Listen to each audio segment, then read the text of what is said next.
Bonjour à tous. Merci beaucoup d'être venus pour cette conférence sur le passage crucial de l'école à l'emploi. Je suis très heureuse d'être avec vous aujourd'hui et à mes côtés Julien Grenet, qui est professeur d'économie à l'école d'économie de Paris, spécialiste des questions d'éducation, et Arnaud Largui, qui est à France Travail, qui va plus spécifiquement pouvoir nous parler d'une expérience très positive qui s'appelle Avenir Pro. Alors, avant de leur laisser la parole, je voudrais juste un tout petit peu introduire le sujet, expliquer pourquoi on a une conférence sur ce thème. J'ai normalement des petits slides qui vont apparaître, voilà. Et ces slides, en fait, vont vous montrer 3 graphiques qui sont issus d'une très bonne, merci beaucoup, d'une très bonne note du Conseil d'analyse économique qui est sortie en mars dernier, rédigé par Antoine Bozio, Jean Ferreira, Camille Landé, Alice Lapère, Marianne Modena et Max Molaro, et qui s'appelait « Focus plein emploi ». Le but de cette note, c'était de comprendre quelle était la différence entre la France et nos voisins en termes d'heures travaillées, de taux d'emploi. Et un des messages centraux, c'était de dire que finalement en France, sur le marché du travail, plus ou moins tout va bien entre 30 ans et 55 ans. Mais en revanche, on a des sujets spécifiques aux 2 extrémités de la pyramide des âges, donc chez les jeunes et chez les seniors. Les seniors, bon, ça renvoie au sujet des retraites, ça ne sera pas ce dont on va parler aujourd'hui, mais on va s'intéresser plus spécifiquement aux jeunes. Donc voilà un peu le premier graphique qui établit ce constat. Donc vous voyez en fait à la fois la situation en 1993 et en 2003. Sur l'axe des abscisses, vous avez l'âge, donc de 17 ans à 72 ans, et sur l'axe des ordonnées, vous avez le taux d'emploi, c'est-à-dire la proportion de cette classe d'âge qui est en emploi, par opposition au chômage ou inactif. Et donc, parce que la France est en bleu, et dans les autres couleurs, vous avez l'Allemagne, le Royaume-Uni, les États-Unis. Vous voyez que c'est souvent assez dur de distinguer l'Allemagne, le Royaume-Uni et les États-Unis, tandis que la France, en tout cas, on la voit se distinguer assez nettement, notamment pour les jeunes, donc ce qui nous intéresse, c'est-à-dire, on va dire, les moins de 30 ans, même moins de 27 ans, en fait.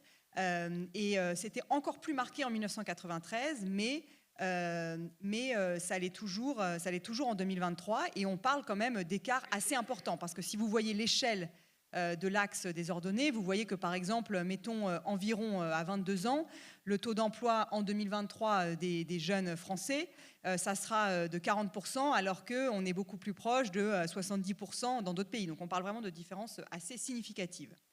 Et donc ensuite, bon, alors une fois qu'on a dit ça, il faut quand même toujours se demander, bon, c'est bien, mais est-ce que c'est un problème? Alors notamment, dans le cas des jeunes, la question se pose d'autant plus parce que s'ils ne sont pas en emploi, ils sont soit au chômage, donc ça c'est probablement un problème, soit inactifs. Et là, inactifs, souvent les jeunes inactifs, qu'est-ce qu'ils sont? Ils sont en études. Et ça, c'est peut-être moins un problème. On aura d'ailleurs l'occasion d'y revenir. Donc, est-ce que ces jeunes qui ne sont pas en emploi, voilà, qu'est-ce qu'on sait vraiment d'eux? Alors, on peut creuser justement cette question avec le graphique suivant, celui que vous voyez apparaître maintenant. Donc ce graphique, il vise à comparer la situation de la France, d'abord avec celle de l'Allemagne et ensuite avec celle du Royaume-Uni, en se concentrant vraiment sur les jeunes et donc en distinguant différents groupes. J'espère que vous arrivez à lire, c'est peut-être un tout petit peu flou, mais en gros, pour chaque comparaison interpays, la première barre, c'est la proportion de jeunes en études seulement. Donc le fait qu'elle soit négative dans les 2 cas, ça signifie qu'il y a moins de jeunes en études seulement en Allemagne par rapport à la France. Quand on dit moins, c'est 12% de moins voilà, en Allemagne par rapport à la France. Tandis que, 12 en points de pourcentage, 12 points de pourcentage de moins en Allemagne par rapport à la France, et à peu près pareil au Royaume-Uni. À l'inverse, si vous prenez maintenant la 4e barre, c'est la barre des gens qui sont en emploi seulement, vous voyez qu'elle est positive dans les 2 graphiques, ce qui signifie qu'il y a plus de jeunes qui sont en emploi seulement en Allemagne ou au Royaume-Uni qu'en France. C'est d'ailleurs plus marqué au Royaume-Uni qu'en Allemagne. Et puis ensuite, il y a les 2 barres intermédiaires qui sont assez intéressantes, qui sont la catégorie en études et en emploi, apprenti et hors apprenti. Et ça, ce qu'on voit, c'est pareillement, notamment si on prend en études et en emploi hors apprenti, donc la troisième barre, on voit qu'elle est quand même assez significativement plus élevée en Allemagne et au Royaume-Uni qu'en France, ce qui signifie qu'en fait, il y a beaucoup de jeunes il y a plus de jeunes dans ces pays-là qui travaillent en même temps qu'ils font leurs études. Donc le fait qu'on ait un taux d'emploi en France pour les jeunes plus faible que ce qu'on a en Allemagne et au Royaume-Uni notamment, c'est en partie dû au fait qu'il y a certains jeunes qui, au Royaume-Uni ou en Allemagne, seraient comptés comme en emploi, parce que même s'ils sont en études, ils travaillent quand même à côté, tandis qu'en France, ils seraient comptés comme en études seulement, donc ils ne sont pas du tout dans le taux d'emploi.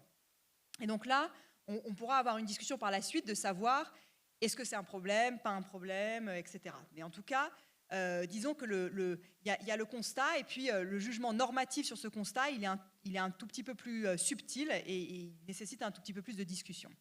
Et puis ensuite, vous avez la barre orange. Alors celle-là, elle est beaucoup plus claire. C'est les jeunes qui sont ni en études ni en emploi.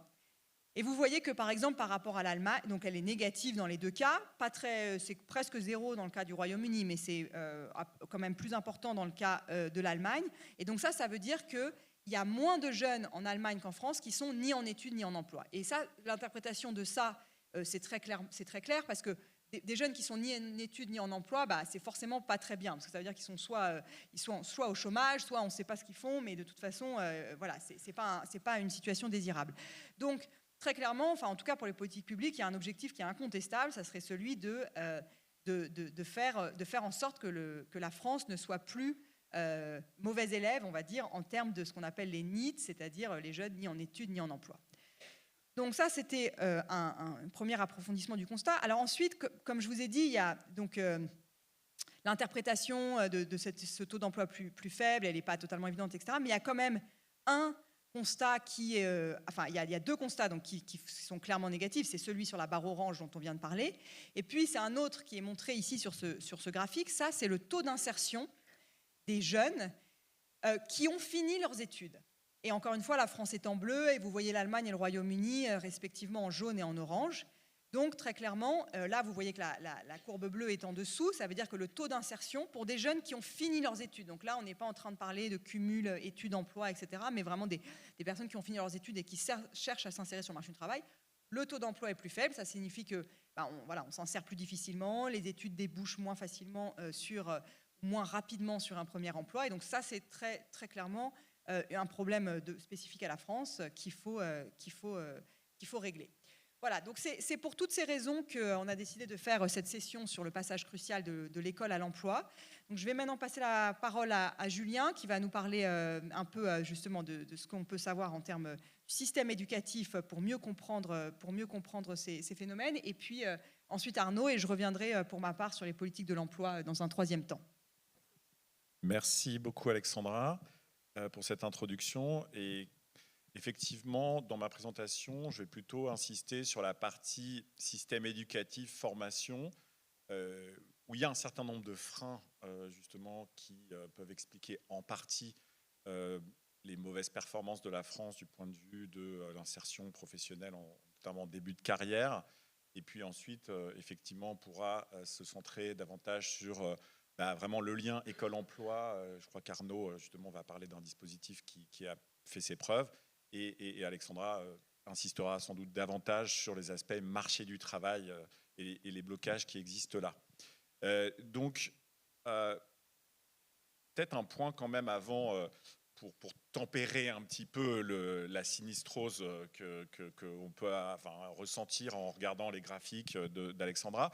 Le premier point, c'est quand même qu'il y a eu des grands progrès du point de vue de l'accès à la formation en France, l'accès au diplôme. Au cours des dernières décennies, l'une des évolutions les plus frappantes, c'est le taux d'accès au baccalauréat, qui est représenté ici sur ce graphique, où on remonte jusqu'aux années 70, et on distingue la part des élèves, la part d'une génération qui accède au bac en fonction du type de bac, général, technologique, professionnel.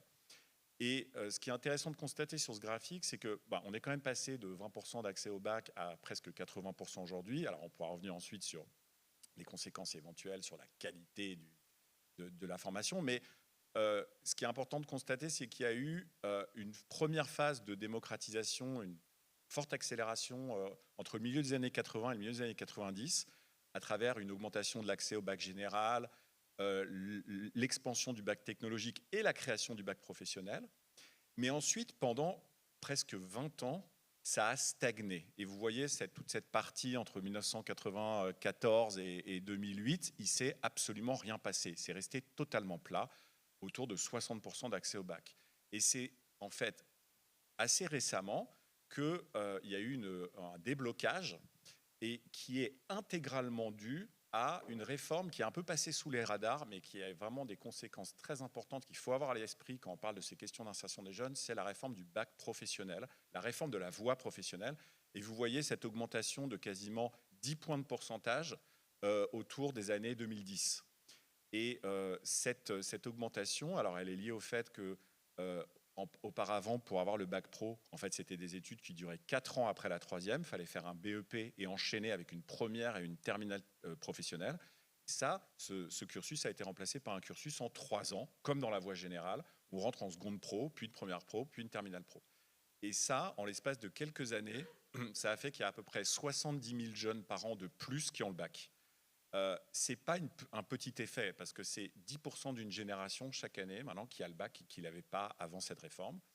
Et ça, évidemment, ça s'est traduit par un afflux de nouveaux étudiants dans l'enseignement supérieur, parce que le bac professionnel, c'est un passeport pour l'enseignement supérieur, alors que le BEP ne permettait pas de s'inscrire dans l'enseignement supérieur. Donc il faut avoir cette réforme à l'esprit quand on regarde un peu les évolutions de long terme. Et qu'on va réfléchir aussi au blocage qui existe du côté de l'offre de formation. La grande question, bien sûr, c'est est-ce que l'offre de formation s'est adaptée au profil de ces élèves, à leurs attentes et j'y reviendrai, en fait, pour plus ou moins répondre que pas vraiment. Ces progrès, on peut aussi les noter alors, des deux côtés un peu du spectre. À gauche, sur le graphique de gauche, est représentée la part des 18-24 ans qu'on peut appeler les décrocheurs ou les sortants précoces du système éducatif. Donc, c'est les jeunes qui sont sortis du système scolaire sans diplôme ou juste avec le brevet. On voit qu'il y a quand même eu une diminution très considérable. On était à 40% à la fin des années 70. On est passé à peu près à 7,5% aujourd'hui. Alors, la décrue s'est ralentie, mais ça continue à baisser. Il y a eu un palier un peu dans les années 2000, et puis ça continue à baisser. Donc, il y a quand même eu des progrès en matière de réduction du décrochage scolaire, qui est effectivement très important quand on pense aux questions de l'insertion, parce qu'on va voir que c'est cette population-là en particulier qui contribue massivement aux problèmes d'insertion. C'est elle qui fait face aux plus grandes difficultés pour s'insérer sur le marché du travail. Donc, c'est évidemment un objectif prioritaire pour le système éducatif que d'élever le niveau de formation de cette catégorie de jeunes. Et puis, à l'autre bout du spectre des études, la part des diplômés de l'enseignement supérieur qu'on voit sur le graphique de droite, eh bien on voit que, en lien avec la stagnation du bac que je vous ai montré avant, toutes les années 90-2000, ça ne bougeait pas du tout. Effectivement, dans le supérieur, la part des jeunes qui accédaient à un diplôme du supérieur, elle a stagné aussi pendant les années 2000, et donc c'était autour de 40%. Et puis ça s'est débloqué en lien notamment avec la réforme de la voie pro, et on arrive aujourd'hui à des taux supérieur à 50%, donc il y a plus d'une personne sur deux qui accède à un diplôme d'enseignement supérieur. Et de façon peut-être un peu paradoxale, on distingue ici les cursus généraux du supérieur, type licence, et les cursus professionnalisants, type BTS, DUT, qui aujourd'hui s'appelle BUT. Et on voit qu'en fait, cette croissance, elle a été tirée principalement par la voie des études longues, pas des études professionnalisantes.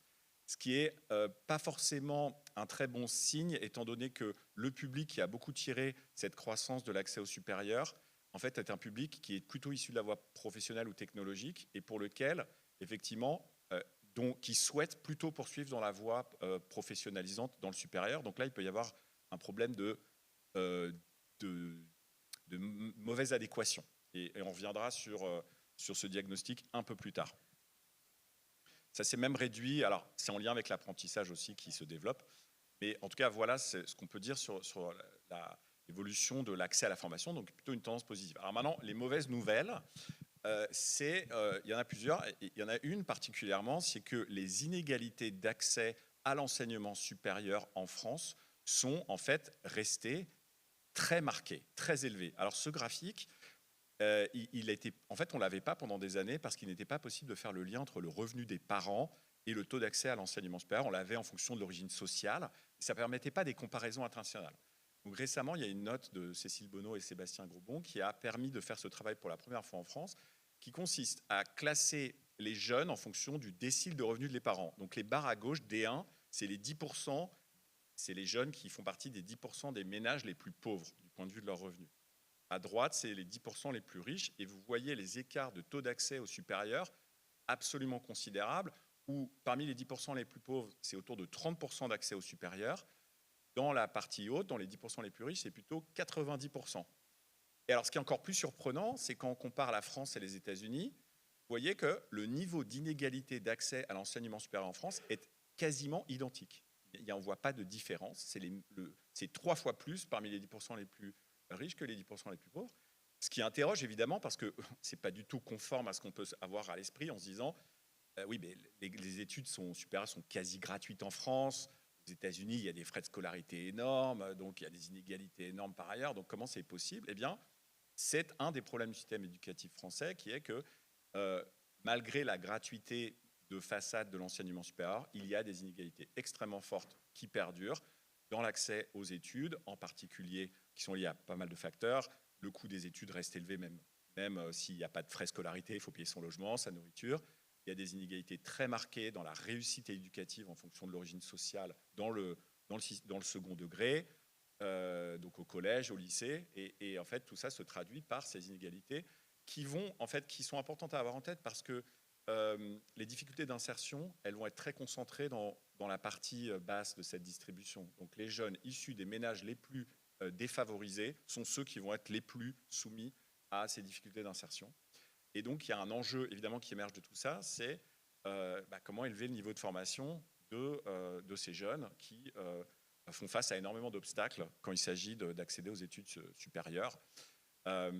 Et ce graphique-là confirme que le diplôme reste la meilleure protection contre le chômage. Et donc, on ne peut pas ignorer la question de la formation quand on pense aux difficultés d'insertion. Donc, ce graphique, il vous compare les taux de chômage des jeunes en sortie de formation initiale, qui sont sortis depuis 1 à 4 ans, en fonction de leur dernier diplôme. Soit pas de diplôme ou brevet des collèges, c'est ce que j'avais présenté avant comme les sortants précoces, CAP, BEP ou bac, et enfin diplôme du supérieur. Et on voit que le taux de chômage des jeunes qui sortent de formation sans diplôme ou juste avec les brevets, il est 4 fois supérieur à celui des diplômés du supérieur. Il est 2 fois plus élevé que ceux qui sortent avec un niveau, lycée, enfin formation du secondaire, diplôme du secondaire.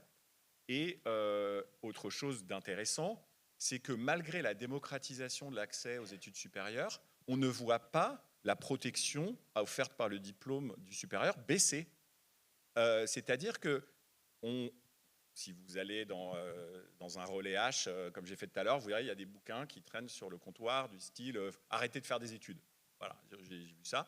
Il y a tout un discours sur le fait que les études, en fait c'est qu'un déplacement des inégalités, et finalement, ça ne sert à rien de faire des études. Sur le marché du travail, ça n'apporte pas grand-chose. Apprenez plutôt sur ChatGPT. En gros, c'était un peu ça le discours. On voit que quand même, quand on regarde les statistiques un peu dures sur 40 ans, ce n'est pas le cas.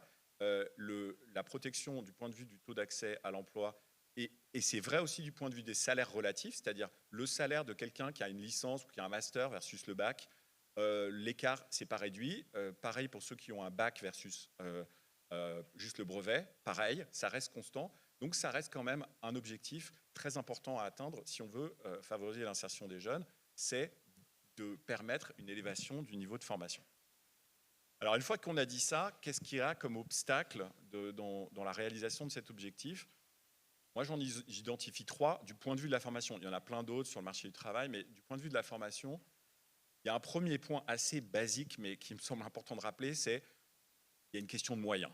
C'est-à-dire combien on met dans l'éducation en France, qu'est-ce qu'on peut espérer étant donné ce qu'on met comme ressources financières. Deux, il y a des freins qui sont plutôt du côté de la demande de formation, du côté des étudiants, des jeunes, dans des freins, des obstacles à la poursuite d'études. Et puis après, il y a des problèmes qui sont plutôt du côté de l'offre de formation, qui n'est pas conforme aux attentes des jeunes et qui est aussi pas en adéquation avec les besoins du marché du travail, qui évolue peu. Et il y a un certain nombre de diagnostics qui ont été faits qui permettent quand même d'envisager des pistes pour améliorer la situation. Donc, premier point, la question des moyens. Alors, officiellement, quand on regarde en comparaison internationale, sur le graphique de gauche, la dépense, alors plus généralement, avant même de regarder ces graphiques, la part du produit intérieur brut de la richesse nationale qui est consacrée à la dépense d'éducation en France, en comparaison internationale, donc c'est 5,4% du PIB. En moyenne, dans les pays de l'OCDE, c'est 4,9. Donc en fait, on est au-dessus de la moyenne de l'OCDE, officiellement, en termes de ce qu'on consacre à l'éducation. Alors, je précise, ce n'est pas que les dépenses publiques, c'est l'ensemble des dépenses, y compris privées. Mais il y a un petit souci qui a été soulevé récemment par l'Institut des politiques publiques, qui a fait une étude à ce sujet, qui est, sans rentrer dans le détail technique des choses, mais la manière dont on prend en compte les dépenses de retraite, le financement des retraites des fonctionnaires, tend à gonfler artificiellement la dépense d'éducation. Pour le dire simplement, les taux de cotisation qui sont de retraite qui sont affichés pour les fonctionnaires, c'est 78% du salaire brut. Dans le privé, c'est plutôt 17%, parce qu'il y a une partie de ces cotisations qui sont en fait là pour financer le déficit démographique du régime des fonctionnaires, le fait qu'il y a beaucoup moins de fonctionnaires en activité aujourd'hui par rapport au nombre de fonctionnaires retraités. Et en fait, on fait peser ça sur les dépenses les budgets des différents ministères. Notre façon de dire, c'est une partie des dépenses d'éducation en France finance par exemple les retraites des retraités de La Poste ou de France Télécom, qui sont aujourd'hui des entreprises privées, pour lesquelles il n'y a plus de cotisants fonctionnaires pour payer les retraites des fonctionnaires, des anciens fonctionnaires de ces entreprises. Donc, on les fait payer par les différents ministères plutôt que les mettre dans un compte séparé. Et on appelle ça de la dépense d'éducation. Ce n'est pas de la dépense d'éducation. Quand on fait la correction pour cette norme comptable très discutable et qui est aujourd'hui discutée dans les débats budgétaires à l'Assemblée, en fait, ça conduit à réviser pas mal la dépense d'éducation. On est plutôt 10% plus faible que ce qui est affiché dans les comparaisons internationales. C'est particulièrement vrai à l'école élémentaire. On dépense beaucoup moins. On est parmi les plus mauvais élèves de la classe. Mais c'est vrai aussi dans le supérieur où, en fait, on passe en dessous de la moyenne de l'OCDE. On le voit sur le graphique de gauche. On perd plusieurs places. Et on est assez loin, finalement, de pays comme les pays du Nord, même le Royaume-Uni, l'Allemagne, en termes de dépenses par étudiant. Autre constat inquiétant, sur le graphique de droite, on a eu, la courbe bleue montre l'évolution des effectifs étudiants depuis 2000. Ils ont explosé. Il y a vraiment une énorme augmentation, ce qui est plutôt une bonne chose, du nombre d'étudiants. Ça a cru de 40% sur les 20 dernières années, en lien avec la démocratisation du bac, de l'accès aux études supérieures, et aussi des facteurs démographiques. Il y avait des cohortes plus nombreuses. Et la dépense par étudiant, elle n'a pas suivi. C'est-à-dire que oui, la dépense dans l'enseignement supérieur elle a augmenté, mais pas assez par rapport à cette augmentation des flux. Et depuis 2008, la dépense par étudiant dans le supérieur ne cesse de baisser. Elle a baissé, là, au cours des 15 dernières années, d'à peu près 10%. Et ça, c'est l'ensemble de la dépense publique-privée. Quand on prend que le public, c'est 20% de moins sur les 15 dernières années. Et c'est évidemment, ça a des conséquences désastreuses, puisque ça veut dire quoi, moins de dépenses par étudiant? Ça veut dire, par exemple, on n'embauche pas d'enseignants dans les universités. Ça veut dire des taux d'encadrement des étudiants très faibles en licence. Ça veut dire des conditions d'apprentissage pas bonnes. Ça veut dire une formation dégradée dans sa qualité. Et donc ça, c'est un constat quand même assez négatif. La question des moyens, elle reste quand même assez centrale et on ne peut pas dire que ces dernières années, on ait fait beaucoup de progrès de ce point de vue-là. Point numéro 1. Ensuite, si on passe... alors, l'autre chose, c'est que c'est une question de moyens, puis il y a une question de répartition des moyens. Alors, ce graphique qui a été proposé dans une note du CAE, il est très intéressant parce qu'il vous montre que derrière la dépense moyenne par étudiant, qui est à peu près 13 000 €, voilà, une année d'études supérieures, ça à peu près 13 000 € en coût pour les filles, globalement. En fait, ça masque une très forte hétérogénéité selon les formations. Sur l'axe des abscisses, donc en bas, vous avez le coût par étudiant selon les différents types de formations et en ordonnée le taux de réussite associé. Et on voit qu'il y a une relation assez clairement positive entre les deux. Les licences, par étudiant, ça coûte à peu près 3 700 euros. Les classes prépa, ça coûte 14 000 euros par étudiant. Entre les deux, on a les masters, les DUT, les sections de technicien supérieur qui sont beaucoup plus chères, ces formations professionnelles, que les formations de licence qui, je rappelle, accueillent un étudiant sur 2 en première année. Et il y a un lien, alors évidemment, qui n'explique pas tout. Il y a aussi quels étudiants vont dans quel type de formation pour expliquer les taux de réussite. Mais les formations qui coûtent le moins cher, c'est aussi celles où la réussite est faible. Et particulièrement en licence, où les taux d'échec en première année sont considérables. Et le taux d'accès à la licence ne dépasse pas 40% en 3 ans. Donc il n'y a que 40% des étudiants inscrits en licence qui ont leur licence en 3 ans.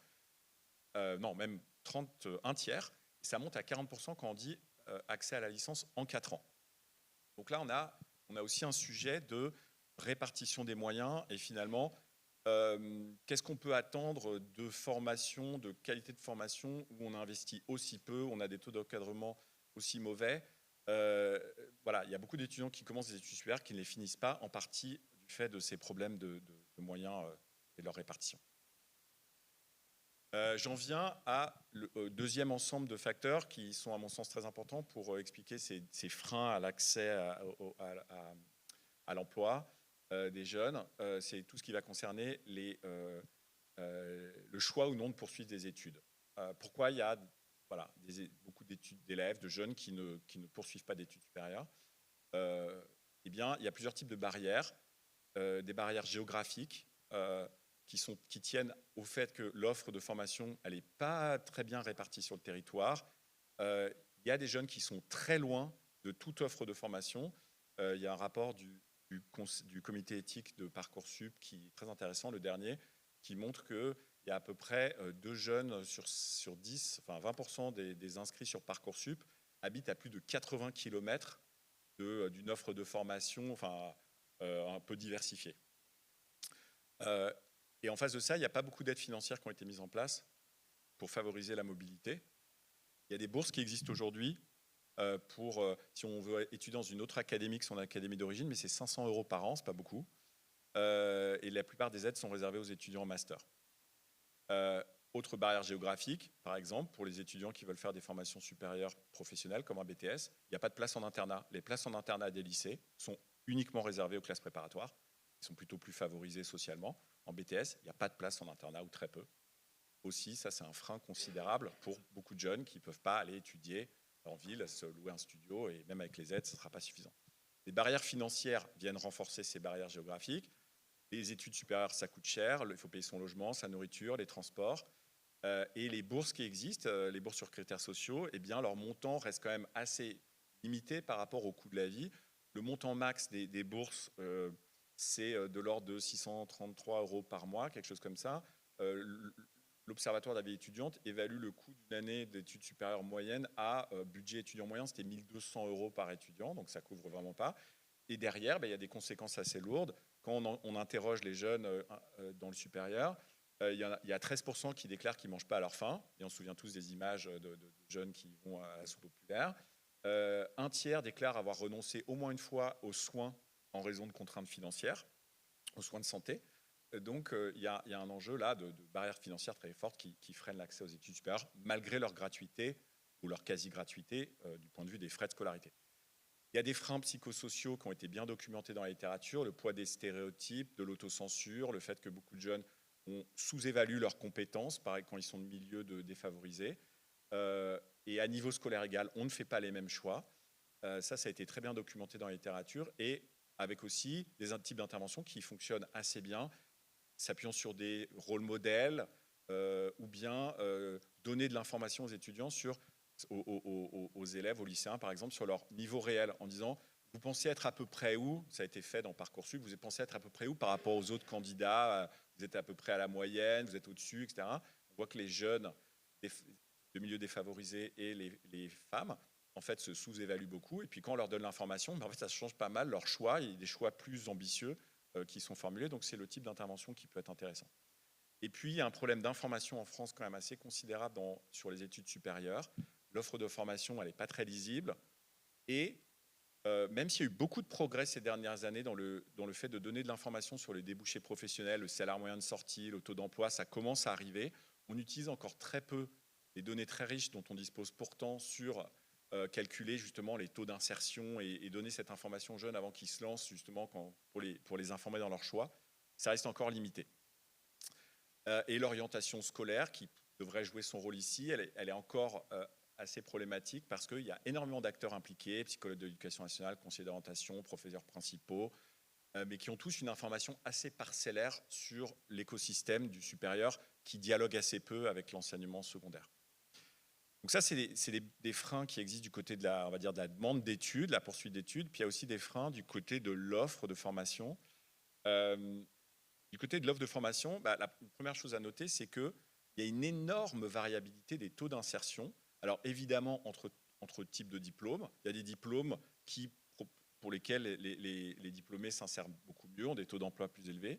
Mais c'est vrai aussi pour un même diplôme entre établissements. Par exemple, entre différents lycées professionnels pour la même spécialité de bac pro, il y a des taux d'insertion très différents qui vont dépendre évidemment en partie du marché du travail local, mais aussi de la qualité de la formation telle qu'elle est proposée dans ce lycée en particulier.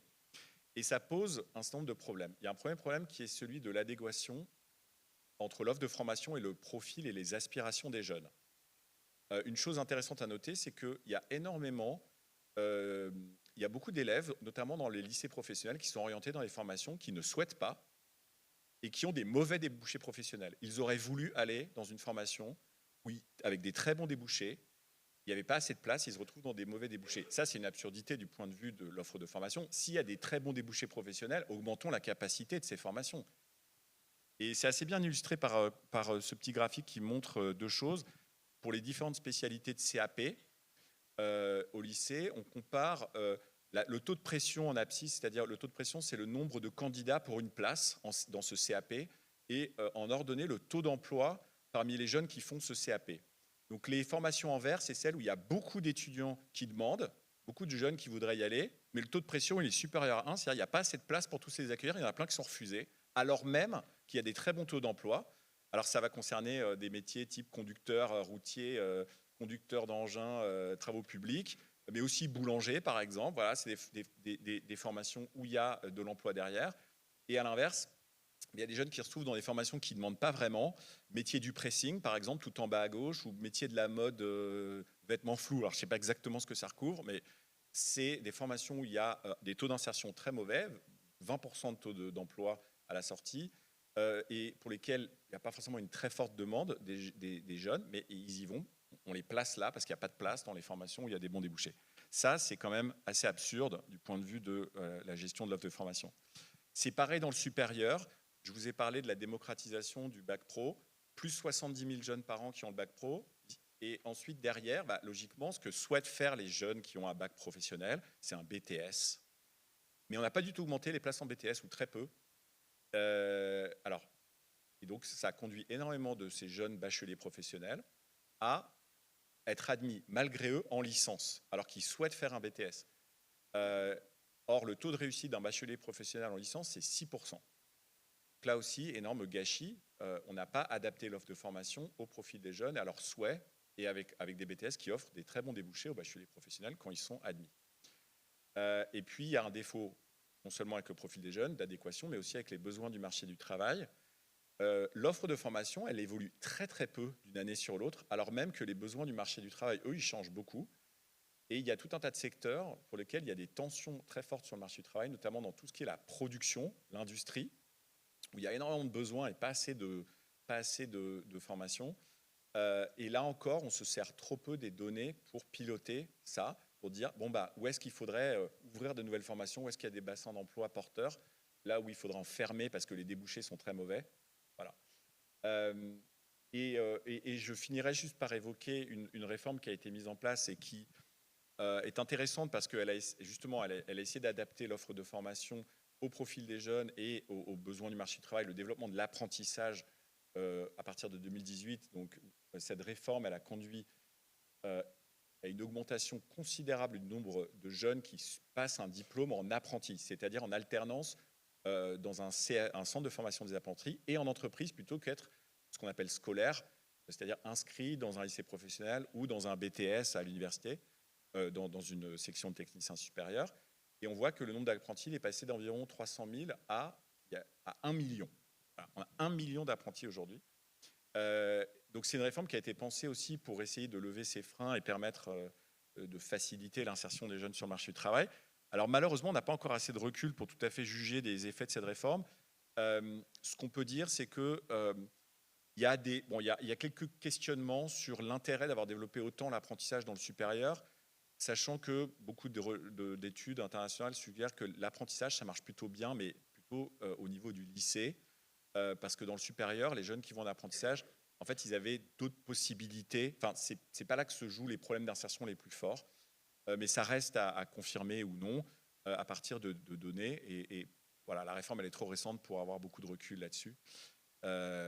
Mais c'est une des grandes transformations récentes qui sera intéressante de suivre à l'avenir. Merci beaucoup et je passe la parole à Arnaud. Bonjour à toutes et tous, merci.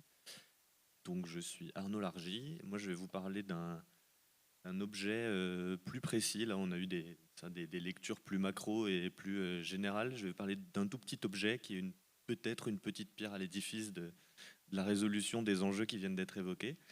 C'est une expérimentation qui s'appelle Avenir Pro, qui a été menée depuis 2020 donc par Pierre Cahuc, Jérémy Hervelin, Arne Oulendorf et moi-même. Et cette expé, en fait, elle consiste, en 2 mots avant de vous présenter le détail, à tester, évaluer ce que donne un accompagnement des élèves de Bac Pro, donc de Terminal Bac Pro, les CAP, et des élèves du lycée professionnel, donc dernière année de CAP ou Terminal Bac Pro, leur accompagnement par des professionnels de l'emploi, à savoir des conseillers de France Travail, anciennement Pôle emploi. Et donc l'idée, c'est de voir si cet accompagnement pendant l'année de terminale des élèves de Bac Pro et de CAP qui désirent trouver un travail à l'issue de leur année de terminale a un effet concret ou non. Donc je vais vous présenter les résultats qu'on a trouvés, puis ça sera aussi l'occasion de présenter à quoi ressemble une expérimentation en économie. Je vois qu'il y a beaucoup d'élèves, si jamais ça vous donne envie de faire de l'économie expérimentale, on ne sait jamais. Alors, donc, d'abord, les constats qui ont poussé à lancer cette expérimentation. Donc, comme on l'a dit, pour les lycéens professionnels, les perspectives d'emploi peuvent être assez complexes, même si on a vu que ça dépendait énormément des filières. Mais enfin, au global, il y a seulement 35% des élèves qui sont en emploi 1 an après leur sortie de lycée pro. Parmi ceux qui ne poursuivent pas d'études supérieures, évidemment. Donc parmi ceux qui veulent trouver un travail, il y en a seulement 35% qui, 1 an après, ont un emploi.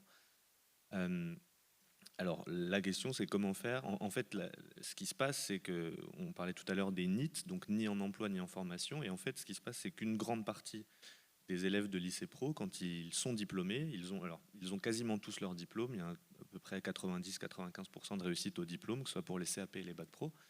Mais une fois qu'ils ont leur diplôme, en fait, ils se retrouvent un peu livrés à eux-mêmes. Il y a l'été qui passe, et puis après, ils ne trouvent pas vraiment tout de suite de travail. Soit qu'ils ne savent pas vraiment ce qu'ils veulent faire, soit que le marché du travail fait qu'il y a un blocage. Et le résultat, c'est qu'en fait, ils passent 6 mois, 8 mois, 10 mois, 1 an en étant ni en formation, ni en emploi.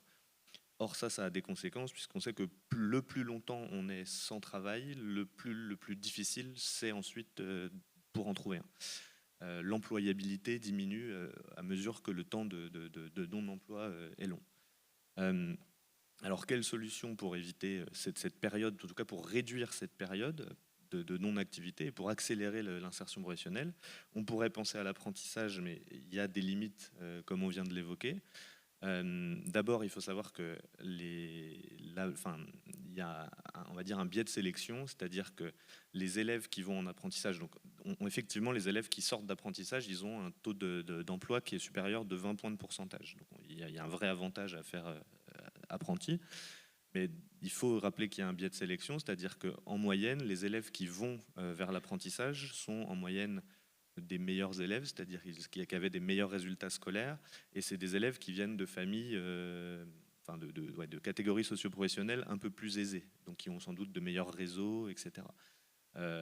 Et en fait, quand on compare toutes choses égales par ailleurs, l'écart commence à se réduire un peu. Et puis, une deuxième chose, c'est que cet avantage, il n'est valable que pour les apprentis qui sont embauchés dans leur entreprise, dans l'entreprise dans laquelle ils ont fait leur apprentissage. Pour ceux qui sortent de l'entreprise dans laquelle ils ont fait leur apprentissage, ils n'ont plus aucun avantage dans leur accession à l'emploi par rapport aux élèves qui n'ont pas fait d'apprentissage du tout. Donc on voit bien qu'en fait, il ne suffirait pas de tripler le nombre d'apprentis pour subitement tout résoudre. Et donc, on s'est inspiré de pratiques qui existaient à l'étranger, notamment au Japon, en Allemagne, où le service public de l'emploi de ces pays intervient pendant la dernière année d'études en lycée pro pour commencer à anticiper la recherche d'emploi et préparer les élèves, qui le souhaitent évidemment, à cette recherche d'emploi. Et donc c'est ce qu'on a essayé de faire en France. L'idée, donc, c'est donc une intervention en dernière année et que des conseillers de France Travail viennent en deux phases. Une première phase pendant 6 mois, donc de janvier à juin, proposer un accompagnement collectif, c'est-à-dire toute une série d'ateliers thématiques pendant lesquels le conseiller France Travail va, on va dire, préparer les élèves à la recherche d'emploi. Donc déjà, premièrement, en leur parlant de la situation du marché du travail local et selon leur filière, en leur présentant tous les outils existants pour rechercher un emploi, les techniques de recherche d'emploi, en leur apprenant à faire un CV, une lettre de motivation, ce qu'ils ne savent pas forcément faire, en les entraînant à l'entretien d'embauche, voilà, en faisant des simulations d'entretien d'embauche, et puis en leur apprenant également à valoriser leurs compétences, identifier leurs compétences, et puis enfin en faisant en sorte qu'ils rencontrent directement des recruteurs, dès la fin de l'année, qu'ils puissent être en contact avec des recruteurs du bassin d'emploi local, via des forums d'entreprise ou en faisant venir des recruteurs directement en classe. Et puis une deuxième phase qu'on a voulu tester aussi, où là, qui est vraiment un suivi plus individualisé, où en fait les élèves sont rappelés par le conseiller France Travail pendant l'été et jusqu'à octobre-novembre. Et là, le but du conseiller France Travail, ça va être de ne pas perdre l'élève et de faire en sorte que l'élève ne s'évanouisse pas dans la nature et que le conseiller France Travail va essayer de lui faire des propositions d'offres, de l'inscrire à France Travail, etc., etc. Et donc, on a testé ces deux phases. Donc l'objectif initial, c'était de faire 20 heures de séances collectives et ensuite qu'il y ait au moins 5 heures d'accompagnement individuel. En fait, c'est un peu plus compliqué que ça. Dans les faits, je passe là-dessus. Voilà. Dans les faits, en fait, il y a eu bon, c'est pas si simple. En fait, on avait imaginé l'expérimentation à l'époque où il y avait eu une réforme, donc en 2018, de l'enseignement professionnel, qui prévoyait cette réforme que tous les élèves de terminale auraient, pendant leur année, 90 heures dédiées à ce qu'on appelle un module d'insertion professionnelle. Et donc, il y aurait 90 heures à remplir avec de l'accompagnement à la recherche d'emploi. En fait, on s'est aperçu que cette réforme avait été mise en place de manière très inégale. Et donc, les lycées dans lesquels on est arrivé, parfois, ils n'avaient pas du tout ce module.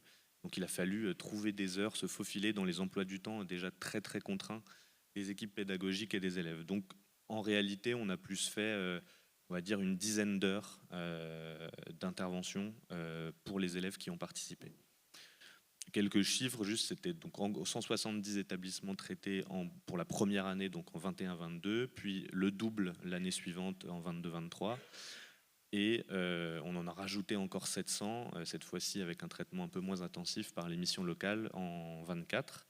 Et donc, à savoir, avant même que je vous présente les résultats, en ce moment même, il a été décidé par le gouvernement, donc depuis 2 ans, de généraliser, d'acter la réussite, on va dire, de ce dispositif et de le généraliser, c'est-à-dire qu'en ce moment même, dans tous les lycées professionnels privés et publics de France, il y a cet accompagnement par les conseillers France Travail qui est en train d'être proposé aux élèves.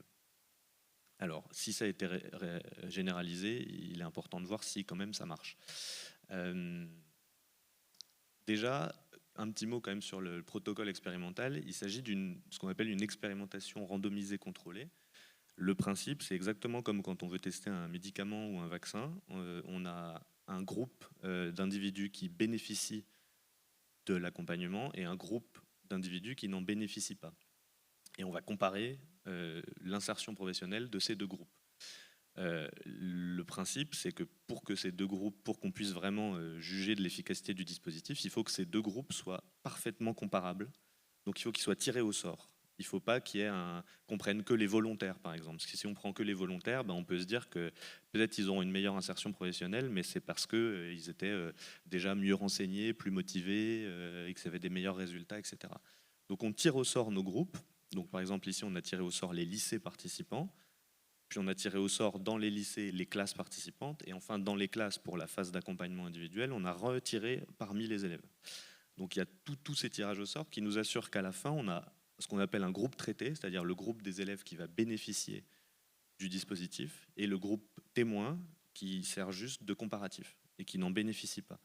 Et on a l'assurance, pourquoi c'est très important que ces deux groupes soient comparables, c'est parce que si à la fin du dispositif, après le dispositif, on voit que le groupe traité a une meilleure insertion professionnelle que le groupe témoin, alors on peut dire avec une forme de certitude qu'on peut attribuer cette meilleure insertion au dispositif et pas à d'autres caractéristiques des groupes. Voilà, donc c'est très important pour pouvoir montrer des résultats significatifs. Alors, voilà, donc ça je passe, c'est sur le nombre de lycées, le nombre d'interventions. D'abord, avant de montrer les résultats quantitatifs, donc vraiment les résultats statistiques de la réussite d'insertion professionnelle des élèves qui ont bénéficié, un mot quand même sur les enseignements qualitatifs, parce qu'on a fait passer des enquêtes auprès des gens et puis des entretiens auprès de tous les acteurs investis sur le terrain de cette expérimentation, donc les centaines de conseillers France Travail, les centaines de professeurs, de proviseurs qui ont participé, les élèves aussi, même si on n'a pas pu leur faire passer vraiment d'enquête pour des raisons de partage de données, sécurité des données, c'est des mineurs, donc c'est un peu plus compliqué. Mais on a eu un très très fort, avant même d'avoir les résultats on va dire scientifiques de réussite, on a eu une très très forte approbation des gens qui mettaient en œuvre cette expérimentation, que ce soit les professeurs, les proviseurs, une écrasante majorité, plus de 95%, voulaient reconduire dans leur lycée le dispositif l'année d'après et encore l'année d'après. Donc il y avait vraiment cette volonté que ça continue. Et tous les acteurs qui ont participé semblaient nous dire en réponse à nos questionnaires que ils étaient assez convaincus du fait que ça répond à un besoin, que c'est utile et que ça fonctionne. À leur avis, ça va fonctionner. Ce qui n'était pas totalement gagné au début, puisque c'était pas courant que France Travail vienne dans un lycée pour intervenir auprès des élèves. Et certains professeurs pouvaient avoir une inquiétude légitime qui était de dire est-ce qu'ils vont vraiment apporter quelque chose que nous on n'apporte pas, et puis est-ce qu'au final tout ça n'est pas un peu une manière de venir dire à des élèves qui en fait comptaient poursuivre leurs études en BTS non, ne poursuivez pas vos études, on vous pousse plutôt sur le marché du travail. Et en fait la consigne était que les conseillers France Travail au contraire ne devaient surtout pas désinciter les élèves à poursuivre leurs études et devaient bien leur dire que ceux qui veulent s'insérer sur le marché du travail, qui ne veulent pas poursuivre leurs études, on leur propose un accompagnement. Voilà. Et donc au final, des équipes pédagogiques qui étaient au début dubitatives, pour certaines, ont très vite été convaincues que ça avait un vrai apport. Pourquoi c'est important ? Et pourquoi il n'y a pas que les résultats quantitatifs qui sont importants ? Pour deux raisons. C'est que les résultats scientifiques statistiques, on les a eus 5 ans après le début de l'expérimentation.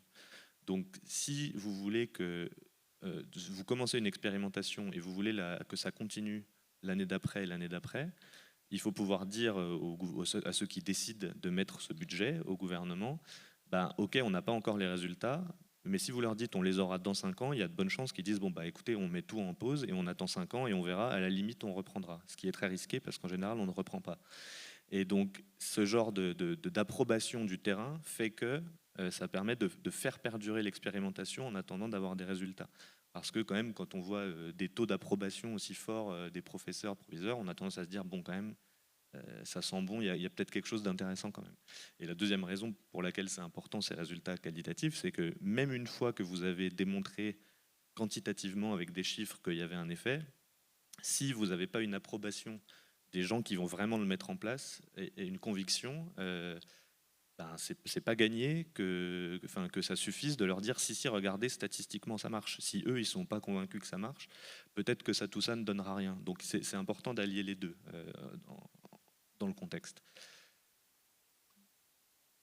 Alors sur les données, donc comment on a fait? En fait, on dispose, il y a une base de données, une base administrative qui s'appelle Inserjeune, qui est faite par la DARES, qui est le service statistique du ministère du Travail, et la DEP, qui est le service statistique de l'Éducation nationale. Et cette base, en fait, elle nous dit en janvier qui suit la diplomation d'un élève, est-ce que oui ou non il a un travail? Voilà. C'est un peu rudimentaire à ce stade, mais en tout cas, ça nous permet même de faire nos recherches. Et donc, on a regardé, est-ce qu'il y avait une différence entre nos élèves traités et nos élèves témoins? Alors, dans ce tableau, il y a tout un tas de chiffres qui ne sont pas intéressants pour nous tout de suite, mais si on se focus sur deux chiffres, c'est le 0,16 qui est en bas à gauche. Le 0,16, c'est le pourcentage d'élèves du groupe témoin qui ont un emploi 6 mois après leur sortie du lycée. Donc ça veut dire 16%. C'est-à-dire que sur 100 élèves qui sortent du lycée en juin, dans notre groupe témoin, c'est-à-dire ceux qui n'ont pas bénéficié de l'intervention, il y a 16% d'entre eux qui ont un emploi.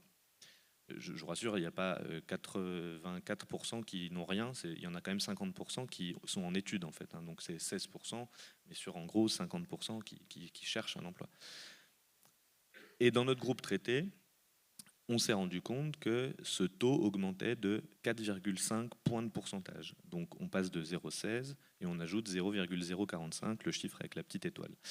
4,5 points de pourcentage, ça peut paraître pas énorme, mais par rapport aux 16 dont on part, ça fait quand même une hausse de 28%. Donc on a une hausse de presque 30% du taux d'emploi des jeunes dès lors qu'ils ont bénéficié du dispositif et de l'accompagnement qu'on leur propose. Donc c'est vraiment pas négligeable, c'est un résultat assez important. Et quand on creuse, on s'aperçoit en fait qu'il y a de l'hétérogénéité, c'est-à-dire l'effet n'est pas le même pour tous les profils. Et notamment, on s'est rendu compte que l'effet était surtout tiré par les bacs pro, qui eux ont une hausse de 6,5 points de pourcentage, mais en partant de 18% d'insertion. Donc 36, une hausse de 36%, un taux de croissance de 36%. Ce qui est quand même vraiment remarquable. En revanche, chez les CAP, et ça c'est un résultat qu'on doit encore creuser parce que c'est encore très fragile, on a l'impression qu'il n'y a pas d'effet. Mais ça ne veut pas dire qu'il n'y en a pas, ça veut dire qu'on commence tout juste à regarder. Mais en tout cas, il semblerait qu'en quoi qu'il arrive, il y a un effet moins fort que chez les bacs pro. Ça peut s'expliquer, ça peut être vrai et ça peut s'expliquer pour tout un tas de raisons. Les publics de CAP sont assez différents des publics de bac pro. Il y a plus d'élèves qui ont des situations familiales ou sociales plus complexes. Il y a des élèves qui ne parlent pas français.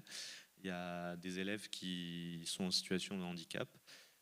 Donc c'est un public différent. Et donc peut-être que pour ce public de CAP, un accompagnement par un conseiller France Travail dans des ateliers collectifs, c'est pas suffisant. Il y a des blocages et des freins qui sont tellement plus importants que ça ne pourrait potentiellement pas suffire. Voilà. Donc ça reste à creuser, mais potentiellement, il y aurait une différence d'effet entre les CAP et les bacs pro. Et puis, alors, voilà, désolé pour cette photo de graphique affreuse qui a été prise sur un ordinateur juste avant de venir, mais c'est pour vous montrer l'impact que ça pourrait avoir sur les finances publiques. Parce que quand on fait un dispositif, surtout en ce moment, il est toujours intéressant de montrer au gouvernement que non seulement ça a des effets sociaux hyper intéressants, c'est-à-dire donner de l'emploi à des jeunes qu'en cherchent, mais qu'en plus, c'est pas plus mal si en plus on montre que ça coûte pas trop cher. Et ce graphique, ça montre la différence des salaires cumulés sur un mois entre les élèves traités et les élèves témoins, les élèves qui ont eu l'accompagnement et les élèves qui n'en ont pas eu. Qu'est-ce qu'on voit ? On voit en ordonnée, c'est la différence de salaire. C'est-à-dire, par exemple, si vous êtes à 50, ça veut dire que les élèves traités ont 50 € par mois de plus en salaire brut que les élèves témoins. Et en abscisse, vous voyez les semaines. Arbitrairement, on dit que la 0, c'est la semaine du mois de janvier de l'année de terminale. Et donc, on voit que les élèves, ils sortent du lycée donc en juillet, qui est la semaine 26. Voilà, donc pile entre 20 et 30. Et qu'est-ce qu'on voit? C'est que pendant l'année de terminale, il n'y a pas de différence. Voilà. Tant que le dispositif n'a pas été terminé, il n'y a pas de différence entre les traités et les témoins. On est à peu près à 0. Voilà. Ce qui est rassurant parce que ça veut dire qu'on a bien réussi notre randomisation, enfin notre tirage au sort et qu'on a des groupes comparables. Et puis, comme par hasard, quand l'année se termine et que les élèves vont chercher un travail, ben on voit que en moyenne, ils gagnent, on se stabilise autour de 50 euros, pardon, pas par mois, par semaine, 50 euros par semaine en plus que les élèves qui n'ont pas bénéficié.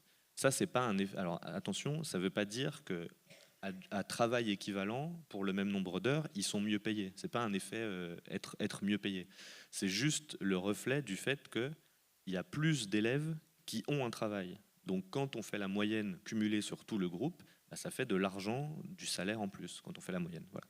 Donc c'est juste le reflet du fait qu'ils font plus d'heures, qu'ils ont des emplois plus stables. On pense, je n'ai pas montré les résultats parce que c'est encore en cours de travail, mais il semblerait qu'il y ait un effet par exemple sur le fait que ça améliore le taux de CDI par rapport au taux de CDD et que ça améliore le taux de temps plein par rapport au temps partiel. Et donc, en fait, le calcul est assez vite fait. Si on considère qu'ils gagnent en moyenne 200 euros de plus par mois, brut, vous calculez un taux de cotisation, on va dire 25 euros par mois qui rentrent en plus dans les caisses de l'État. Or, le coût du dispositif par élève, c'est à peu près 300 euros. Donc on voit qu'en fait, si cet effet se maintient, et on voit qu'au fil des mois, il se maintient, en fait, assez vite, le dispositif serait rentabilisé et l'investissement qu'on y met serait rentabilisé par les rentrées de cotisations sociales, TVA, impôts, etc. Voilà, ça paraît secondaire. Après tout, on pourrait se dire l'objectif, c'est avant tout d'aider des jeunes à trouver du travail, mais dans le contexte, c'est toujours mieux de dire que c'est indolore pour les finances publiques, voire même bénéfique. Voilà, et puis peut-être juste un mot. Donc, voilà, juste pour terminer, on avait fait une autre expérimentation en parallèle, en première année, qui était exactement la même chose, mais au lieu que ça soit des conseillers France Travail, c'était des conseillers du Mando, qui est une filiale d'Adecco, donc un acteur privé. On voulait comparer pour voir s'il y avait une différence finalement entre privé et public. C'était une intervention plus light, plus légère, un peu moins d'ateliers, moins d'heures. Et pas d'accompagnement individuel après forcément. Et étonnamment, on a trouvé des résultats assez similaires. Voilà, malgré que l'accompagnement était plus léger. Donc ça, c'est un point intéressant aussi qu'on doit encore creuser pour comprendre pourquoi finalement, quelles sont les raisons qui font qu'on trouve, qu'il y a cet effet, alors même que c'est pas tout à fait le même accompagnement. Voilà. Merci. Merci beaucoup Arnaud. Alors avant, je vais juste faire quelques petites remarques et ensuite on va pouvoir avoir un échange avec vous. Donc juste quelques petites remarques. On a eu un panorama très complet et très précis, voilà, à la fois sur le système éducatif et puis sur ce qu'on peut faire pour aider plus spécifiquement les lycéens professionnels qui sont ceux qui subissent malheureusement le plus les difficultés d'insertion. Je voudrais faire juste 2 petites remarques plus sur le côté volet politique de l'emploi.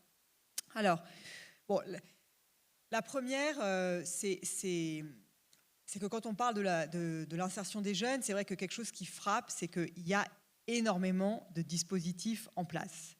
Il y a eu tout ce qui est un jeune, une solution, le contrat d'engagement jeune, la garantie jeune, France Travail a beaucoup de dispositifs, il y a eu évidemment l'apprentissage, il y a tout le temps un petit peu des nouveaux dispositifs et souvent ces dispositifs sont évalués comme un peu selon les méthodes que Arnaud a pu présenter et assez souvent, on trouve des effets positifs, c'est-à-dire qu'on voit que les jeunes aidés par ces dispositifs, ils s'insèrent mieux. Donc on peut un peu s'interroger sur ce paradoxe, qu'il y a une multiplication de dispositifs qui semblent marcher, et en même temps, quand on regarde les chiffres macro que je vous ai présentés au début, le taux d'emploi des jeunes reste décevant, on n'arrive pas vraiment à complètement changer la dynamique. Donc je pense qu'il y a plusieurs hypothèses qui peuvent expliquer ce décalage. La première hypothèse, elle n'est pas spécifique aux jeunes, c'est un problème récurrent des politiques de l'emploi, c'est ce qu'on appelle les effets de déplacement. C'est-à-dire qu'en fait, si vous imaginez, alors selon les cas de figure, c'est plus ou moins vrai, mais supposons que vous imaginez qu'il y a un stock d'emplois défini pour les jeunes qu'on cherche à insérer. Si vous en aidez spécifiquement à travers un dispositif, ceux-là, oui, vous allez les aider à trouver plus rapidement un emploi, mais ça va être, entre guillemets, au détriment d'autres qui, du coup, auront plus tardivement accès à ces mêmes emplois. Donc, c'est une sorte de jeu de chaise musicale. Et donc, ça a été prouvé dans le cas de certains dispositifs d'accompagnement, pas nécessairement propres aux jeunes, c'est une logique plus générale, que parfois, c'est un peu comme si, par exemple, dans le cas de ce que présentait Arnaud, et d'ailleurs peut-être qu'il pourra en dire un mot, il a dit, voilà, les conseillers Pôle emploi, ils intervenaient dans 4 lycées choisis aléatoirement, puis il y en avait 4 autres qui étaient les lycées témoins sur lesquels ils n'intervenaient pas, puis c'est comme ça qu'on comparait. Mais si, par exemple, les lycéens traités, entre guillemets, ont de meilleurs résultats, mais que c'est au détriment des lycées non traités, on va pouvoir dire le dispositif il marche, mais pour autant on n'aura rien changé au niveau macro. Donc ça c'est un premier, dans le cas spécifique d'Avenir Pro, je ne sais pas, et tu auras l'occasion de nous le dire, mais de façon plus générale, il y a souvent un petit peu ce sujet. Ensuite, il y a un deuxième sujet qui fait d'ailleurs écho à une question que j'ai reçue, qui est le fait que, en fait, ces dispositifs, ils sont quand même coûteux en ressources. Quand il s'agit d'accompagnement, c'est la ressource des conseillers. Alors là, quand c'est à titre expérimental, ça va parce qu'on n'a que quelques conseillers impliqués, mais quand il s'agit de passer à grande échelle, je ne sais pas d'ailleurs si c'est pour ça que le passage à grande échelle se fait sous la modalité light, accompagnement moins intensif que ce que vous avez vraiment évalué. Il n'est pas impossible que, par exemple, la modalité light soit moins efficace que la modalité intensive. Mais j'imagine que la raison pour laquelle ça a été décidé de passer en modalité light, c'est que c'est moins coûteux en ressources. Peut-être c'est pas ça, mais c'est vrai que de façon générale, ces dispositifs, ou par exemple l'apprentissage, on a décidé récemment de réduire plutôt la voilure. C'est essentiellement des logiques de ressources qui président à ces décisions. Et donc ça fait écho à une question qui justement disait comment à la fois favoriser l'insertion, faire tous ces dispositifs et en même temps résoudre notre équation budgétaire. Et donc je pense que la réponse à ça, c'est vraiment la question du ciblage. C'est-à-dire qu'en fait, souvent, ces dispositifs, ils sont assez hétérogènes. Même là, on l'a vu, c'était plus efficace pour les bacs pro que pour les CAP. De façon très générale, les dispositifs, souvent, ils marchent plus pour des raisons diverses, pour certains types de publics que pour d'autres. Et ça, encore une fois, ce n'est pas vrai seulement pour les dispositifs spécifiques jeunes, c'est vrai de façon générale dans les politiques de l'emploi. Et en fait, parfois, c'est dur ex ante de prédire exactement sur qui ça va mieux marcher. Donc, c'est pour ça aussi que les expérimentations sont utiles. Et même de façon générale, quand on met en place un dispositif, une fois qu'il est en place, on peut continuer à l'évaluer avec une attention toute particulière à cette question de l'hétérogénéité de l'efficacité. Et ça permet ensuite de recentrer les dispositifs sur les publics pour lesquels ils sont le plus efficaces. Et donc ça permet à la fois de bien garder en tête la contrainte budgétaire qui de toute façon s'impose à nous, qu'on l'ait en tête ou pas, et d'un autre côté, de maximiser les effets produits. Donc dit autrement, une des raisons pour lesquelles peut-être certains dispositifs, malgré la multiplication des dispositifs jeunes, on n'a pas d'effet macro, on a des effets macro un peu décevants, ça peut être que peut-être une partie de ces dispositifs ont été mal ciblés. Dans le cas de l'apprentissage, on peut penser que ça a été assez largement le cas, c'est-à-dire qu'on a mis beaucoup d'argent et finalement ça a profité à des élèves qui peut-être n'étaient pas ceux qu'il fallait aider en priorité. Et que donc, typiquement, dans ce cas-là, ce qu'il faut faire, c'est recentrer. C'est-à-dire que ça arrive que le décideur public fasse des erreurs et on peut les corriger. Et dans le cas de l'apprentissage, notamment, sur cette histoire du supérieur, je pense que c'était quand même assez important au moment de la mise en place de la réforme de traiter les étudiants qui faisaient des études supérieures, parce que ça permettait aussi un peu de changer l'image de l'apprentissage, de faire en sorte que ce ne soit pas justement un dispositif qui soit destiné seulement aux filières très professionnalisantes. Mais maintenant, il est temps de faire en sorte que ça bénéficie, que ça ait des effets emploi plus marqués. Donc ça, c'est les remarques un peu générales, en fait, politiques de l'emploi qui peuvent s'appliquer au cas des jeunes et expliquer un petit peu le paradoxe qui était le point de départ de cette session.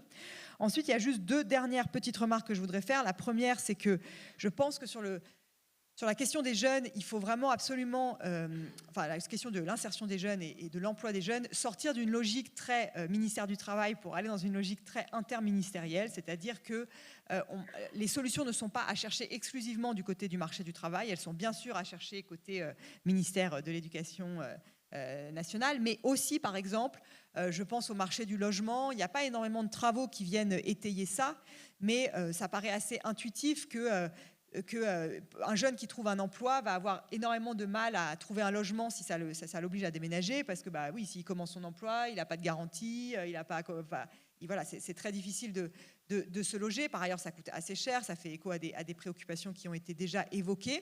Et donc, en fait, sans réflexion sur l'accompagnement de tout ce qu'on appelle les freins périphériques, mais qui, dans le cas des jeunes, sont, à mon avis, très marqués, notamment sur le sujet du logement, et ben, ça peut être très difficile en fait, alors même qu'il existe des opportunités d'emploi, de permettre aux jeunes de les accepter, d'y accéder. Donc ça doit vraiment être une sorte d'une mobilisation en fait de tous les ministères, et des solutions existent. Par exemple, dans les logements sociaux, on pourrait très bien imaginer qu'il y a une partie des logements qui soit réservée pour les jeunes qui accèdent à leur premier emploi. On pourrait avoir tout un système de rotation. Donc c'est plutôt pour moi un changement de braquet. C'est-à-dire, il ne s'agit pas seulement de dépenser en politique de l'emploi, mais vraiment aussi de vérifier que tous les ministères qui ont notamment la main sur les freins périphériques sont bien mobilisés sur le sujet. Et le dernier point, oui, voilà, que je voulais mentionner, c'est la question la question des allègements de charges. Donc parfois, on se dit, finalement, si nos jeunes, on n'arrive pas à les insérer, on n'aurait qu'à inciter les entreprises à embaucher ces jeunes. Et donc, pour les inciter, on rend ces jeunes moins coûteux. Donc, par exemple, on allège les cotisations sociales. On fait une allègement de charges si vous employez quelqu'un soit de telle filière, soit de tel âge, etc. D'ailleurs, c'est un sujet qui est parfois aussi évoqué pour la population plus senior, sur lesquels on a aussi des difficultés. Donc, ça renvoie à un sujet plus général sur le sujet des cotisations sociales en France, qui est assez spécifique, où on dépense déjà énormément d'argent sur le sujet. Donc, ce n'est pas forcément un levier qui me paraît opportun d'activer dans le cas spécifique. Mais simplement, je mentionne quand même, puisqu'on a un peu d'évidence internationale sur le sujet, que, par exemple, en Suède, ils ont essayé de mettre en place des exemptions de charges pour les jeunes de moins de 26 ans. Et ce qu'on a vu, c'est qu'en effet, ça marchait assez bien pour augmenter les jeunes de cette classe d'âge. Donc en fait, ce qui se passait, c'est que ce n'était pas du tout traduit en hausse de salaire, comme ça l'est parfois quand on baisse les charges. Il y avait des petites hausses de salaire, mais qui étaient plutôt liées au fait que les firmes qui bénéficiaient de ces allègements de charges, du coup, se portaient bien et en redistribuaient un peu une partie à leurs salariés, mais à tous leurs salariés spécifiquement, pas spécifiquement les jeunes. Donc il n'y avait pas d'effet sur les salaires proprement parlé pour les jeunes. Et donc, le principal effet, c'était de réduire le coût du travail relatif des jeunes.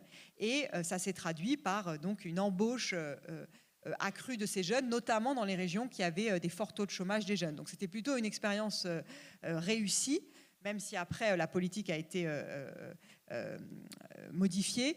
Donc voilà, donc il y a toujours un peu ce levier possible, en fait, qui consiste à tout simplement inciter la demande de travail à aller embaucher les jeunes.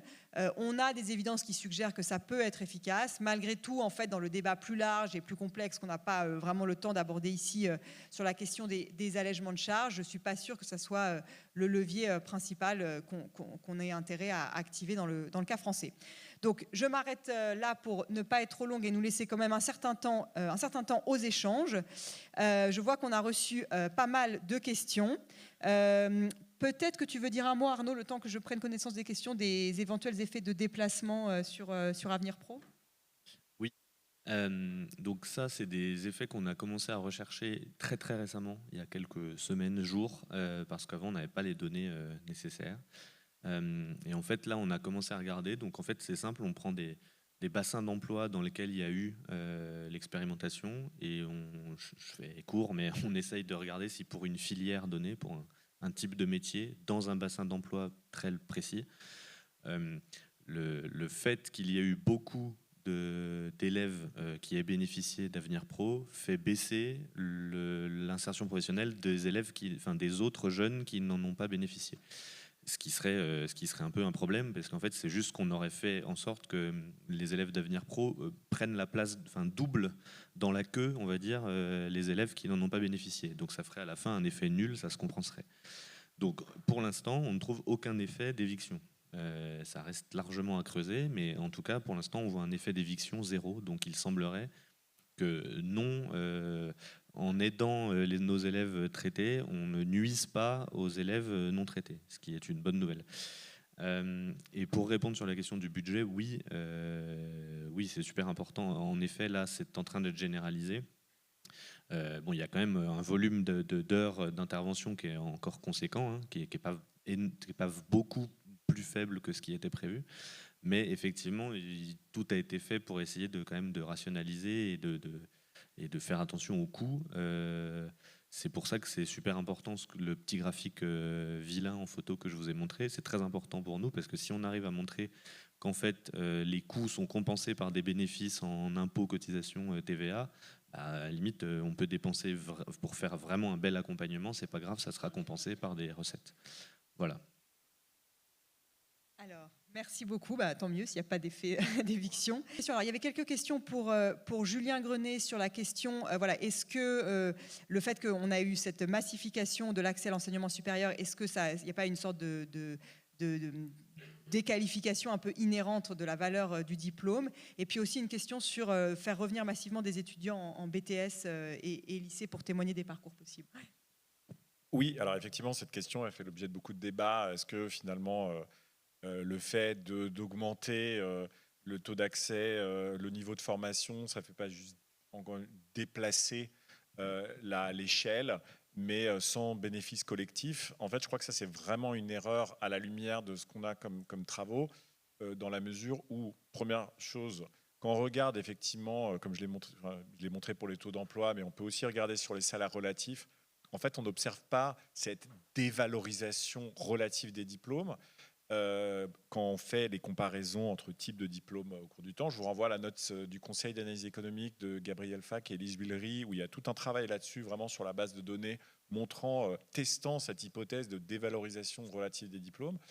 Après, la question c'est, oui, mais on ne voit pas les salaires non plus augmenter énormément. Il y a une question aussi qui se pose, c'est que ce qui est nécessaire, c'est que le niveau de formation suive la demande sur le marché du travail de qualification. C'est-à-dire que ce niveau de formation, il doit aussi s'élever pour répondre à des besoins de compétences qui sont eux-mêmes plus importants, et que si on ne le fait pas, là, c'est la déqualification générale. Donc le fait qu'on se dise « Ah, mais c'est pas normal parce que oui, il y a 20 ans, quand on avait le bac, ça offrait des salaires extraordinaires. Aujourd'hui, c'est pas des salaires extraordinaires, c'est parce que quand on réfléchit comme économiste, on dit il y a la demande et il y a l'offre. Et la demande de compétences, elle s'est aussi déplacée. Donc, il y a ce que les Américains appellent la course entre l'offre et la demande de compétences, qui joue quand même un rôle. Et c'est très important d'avoir ça en tête quand on pense à... il ne faut pas penser de manière statique ces questions de salaire en fonction du niveau de qualification. Deuxième point sur l'importance des liens entre, par exemple, faire revenir des élèves d'un établissement pour témoigner auprès des plus jeunes. Et je crois que ça, c'est une des pistes les plus importantes pour venir combattre en partie les stéréotypes, les phénomènes d'autocensure qu'on constate, parce qu'ils tiennent pour beaucoup à un défaut d'information et à un défaut d'identification avec des profils similaires qui auraient fait ce type de parcours. En France, on a beaucoup misé sur un type d'intervention porté par ce qu'on appelle les cordées de la réussite, qui a montré un peu ses limites parce qu'on allait faire, par exemple, intervenir des étudiants des plus grandes écoles dans des lycées où jamais aucun élève n'est allé dans ces grandes écoles et peut-être jamais n'ira jamais. Aucun élève n'ira jamais. Alors, c'est très bien pour susciter des vocations parmi les quelques élèves qui pourraient, mais ça peut aussi créer des effets de violence symbolique assez forts par rapport à tous les élèves qui auraient besoin d'en savoir plus sur le système, peut-être s'orienter vers des formations sélectives, mais peut-être pas celles-là qui sont portées par des élèves de Polytechnique ou d'HEC, etc. Donc ça, je pense que c'est pas forcément ce type d'intervention auquel je pense, mais celle suggérée dans la question type des élèves en BTS, des élèves en DUT, des élèves en apprentissage, pourquoi pas, qui viennent témoigner auprès des anciens. Ça, je crois que c'est fondamental parce que ça vient pallier une difficulté très importante que rencontrent les établissements. Ils ont très peu d'informations sur le devenir de leurs propres élèves. Beaucoup de chefs d'établissement, de proviseurs, ne savent pas du tout ce que sont devenus les anciens du lycée et disant ce qui va nourrir un certain nombre de phénomènes, disons, de réflexe un peu de pas prendre de risques en disant je ne suis pas sûr que la famille va suivre, je ne sais pas si c'est pas risqué d'envoyer cet élève qui a l'air d'avoir un profil prometteur dans une formation, on n'est pas sûr que ça va marcher, donc je vais plutôt pas lui conseiller ça, ce qui vient à renforcer les inégalités derrière. C'est le type justement de démarche de faire revenir des élèves du supérieur dans les lycées qui peut lever ces freins. Et je crois que ça a montré ses preuves, en tout cas pour les inégalités filles-garçons dans l'accès aux sciences après le lycée. Je crois que c'est aussi une voie assez prometteuse pour plus généralement voilà, fermer un peu le fossé qui sépare l'enseignement supérieur de l'enseignement secondaire en France, qui est vraiment assez considérable. Toi, Julien, deux autres questions. Sur la question des moyens, est-ce que la démographie, la chute de la natalité, peut faire espérer une sorte de rattrapage de la dépense par étudiant ou pas? Et deuxième, j'en profite, je te lis la question. Ne faut-il pas faire fondre les effectifs et les moyens des universités pour réorienter vers les BTS, IUT, formation pro, mais aussi les grandes écoles qui sont des promotions beaucoup plus petites que les campus d'excellence dans d'autres pays? Donc, est-ce qu'en fait, il faut aller prendre à l'université pour aller donner à toutes les autres formations ou pas? Alors sur la première question, oui, la baisse démographique, c'est une fenêtre d'opportunité unique. Alors pas encore dans le supérieur, et c'est pas pour tout de suite dans le supérieur, parce que la baisse démographique, elle a commencé, donc pour donner un chiffre simple, le nombre de naissances entre 2010 et aujourd'hui, il est passé de 800 000 à peu près à 600 000. Donc on a une baisse de 20 à 25% du nombre d'élèves de naissances chaque année. Et ça a des conséquences très importantes puisque ça entraîne ça se propage dans le système par une baisse du nombre d'élèves. Donc aujourd'hui, la baisse, elle est déjà bien amorcée. Ça fait depuis 2016 qu'elle a commencé à l'école élémentaire. On a déjà une baisse de 8% du nombre d'élèves et ça va se prolonger. Et on en a de façon certaine, pour au moins 15 ans. Puisque les élèves, là, chaque année, il y a de moins en moins de naissances et donc ça va faire moins d'élèves dans le système. Donc on s'attend, par exemple, au collège, ça commence tout juste, la ABC, et sur les 15 prochaines années, sur les 10 prochaines années, on va perdre 20% d'élèves par classe. Enfin, par établissement, par classe, on ne sait pas encore. C'est une opportunité parce que c'est une manière on peut augmenter la dépense par élève sans augmenter le budget total, puisque si le nombre d'élèves baisse, ça veut dire que chaque élève il a plus si on maintient la dotation. La grande question, c'est l'arbitrage qui est fait. Est-ce qu'on va, par exemple, maintenir le nombre d'enseignants pour permettre de réduire la taille des classes, alors qu'on est aujourd'hui en la France le plus mauvais élève de l'Europe du point de vue du nombre d'élèves par classe, c'est les classes les plus chargées d'Europe. On est à au moins 2-3 élèves de plus par classe dans le premier degré, 6 élèves de plus par classe au collège. Ça n'a pas vraiment le chemin qu'on est en train de prendre. Là, les dernières annonces, c'est 4000 postes en moins et le Sénat a demandé carrément 8000 postes d'enseignants en moins, donc on n'est pas sûr qu'on va dans cette direction. Je souligne simplement que c'est un investissement qui est parmi les plus rentables, c'est-à-dire la dépense éducative, ça, pour reprendre l'exemple donné par Arnaud, c'est typiquement le type d'investissement qui paye pour lui-même dans le long terme, contrairement à beaucoup de politiques. C'est-à-dire qu'on met 1 euro aujourd'hui et on en récupère plus demain.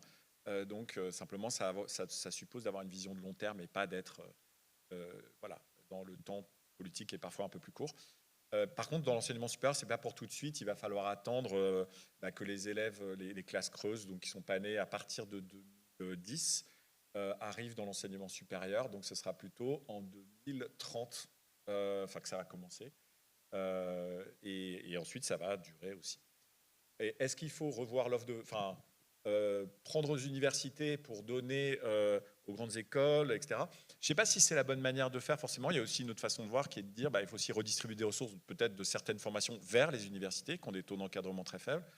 Le modèle des formations très petites avec des très bons taux d'encadrement, c'est très bien. Ça coûte très cher aussi. Et il y a aussi un besoin, et c'est comme ça dans beaucoup d'autres pays, pour des formations généralistes de type licence, mais simplement avec des moyens quand même un peu plus conséquents que ce qu'on propose en France à ce niveau-là. Il y a des licences qui fonctionnent très bien avec des taux d'encadrement qui sont meilleurs que ceux qui sont en général proposés, et notamment les licences dans les matières scientifiques proposent des taux d'insertion assez bons. Donc je pense qu'un des enjeux, c'est plutôt la circulation des élèves, des étudiants entre différents types de formations, plutôt que le modèle français en silo, on reste dans un couloir pendant toute sa scolarité dans l'enseignement supérieur. Je crois qu'il est plus prometteur de faire des passerelles. Merci beaucoup. Quelques questions pour Avenir Pro. Juste avant, je mentionne 2 questions que je trouve intéressantes, mais je ne sais pas si on a la réponse. Est-ce qu'il y a une différence sur tous les constats qu'on a pu dresser entre les jeunes des grandes villes et ceux des zones rurales, donc sur les taux d'insertion ou peut-être même sur l'accès à l'éducation. Et une autre question intéressante sur les stages et alternances facilitent-ils vraiment l'insertion professionnelle ? J'aurais tendance à dire oui, mais je n'ai pas l'évidence nécessairement que je voudrais pour pouvoir répondre avec certitude. Je ne sais pas si l'un de vous deux a des réponses à ces questions. Mais juste avant, 2 questions un peu précises sur Avenir Pro. Est-ce que dans le cadre d'Avenir Pro, il y avait une réflexion justement sur le soutien au logement ou pas ? Deuxième question, est-ce que des associations participaient au dispositif, notamment pour prendre le relais ? Parce que qu'est-ce qui se passe une fois que les jeunes sortent du dispositif ? Il y a un moment où les conseillers s'arrêtent d'intervenir, même dans la deuxième phase. Et après, qu'est-ce qui se passe ? Est-ce qu'on considère que c'est suffisant ? Est-ce qu'il y a des associations qui prennent le relais ? Et troisième question, sur les aspects plus peut-être psychologiques, sociologiques, au-delà juste des salaires et de l'emploi. Est-ce que c'est quelque chose auquel vous avez réfléchi ? Alors, la première question, c'était sur le soutien au logement, est-ce que oui. c'est... Oui, pardon. Donc non, dans le cadre d'Avenir Pro, pour l'instant, c'était uniquement l'intervention de conseillers France Travail, donc uniquement dans la recherche d'emploi. Cela dit, les conseillers France Travail, ils ont l'habitude et l'expérience de tout type de demandeurs d'emploi et de toutes les problématiques auxquelles se confronte n'importe quel demandeur d'emploi, dont l'accès au logement. Et je sais que de manière, comment dire, c'était pas forcément prévu ou organisé, mais j'ai des témoignages, beaucoup de témoignages de conseillers France Travail qui devaient gérer tel élève de bac pro qui dormait dans sa voiture le matin avant d'aller en cours et qui en fait tout l'accompagnement qu'ils lui ont donné surtout c'était comment faire pour sortir de cette situation. Donc en fait de manière par eux-mêmes on va dire, ils le faisaient, ils aidaient les situations telles que celle-là, comme ils le font avec tous leurs demandeurs d'emploi, adultes y compris.